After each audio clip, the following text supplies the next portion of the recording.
കമ്പനിയെ കുറിച്ച് ചിന്തയുണ്ടെങ്കിൽ ഇവളെ തയ്ക്കാൻ സമ്മതിക്കണമെന്നല്ലേ നിങ്ങളുടെയൊക്കെ വാദം?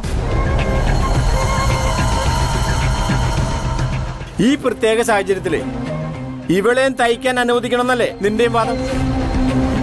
കമ്പനിയെ കുറിച്ച് ചിന്തയുള്ളതുകൊണ്ട് തന്നെയാ ഞാൻ ഇവളോട് മിഷ്യന്റെ മുന്നിൽ നിന്ന് എഴുന്നേൽക്കാൻ പറഞ്ഞത്.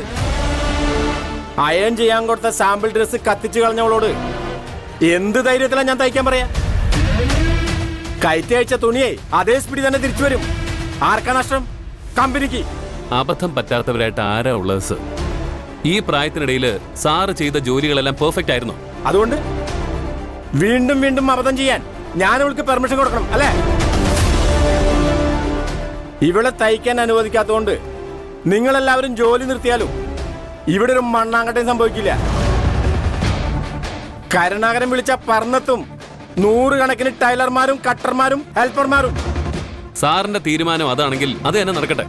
ഫോൺ വിളിച്ചാൽ വരുന്നവരെ വെച്ച് സാർ ഈ ഓർഡർ ഫിനിഷ് ചെയ്തോ.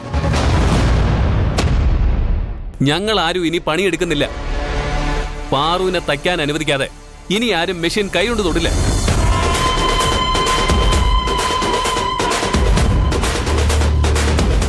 കൈലാഷ് സാറ് രേവതിയുടെ കല്യാണത്തിന് പോയിരിക്കുക. തിരിച്ചു വരുമ്പോ രാത്രിയാകും. ആ ധൈര്യത്തിലല്ലേ സാർ ഇവിടെ കിടന്നിങ്ങനെ ചാടുന്നത്? കൈലാഷ് സാർ വരുമ്പോ എത്ര യൂണിറ്റ് ഫിനിഷ് ചെയ്തെന്ന് ചോദിക്കില്ലേ? കരുണാകരൻ സാറ് മറുപടി പറഞ്ഞാൽ മതി. എല്ലാരും വാ. വേണ്ട,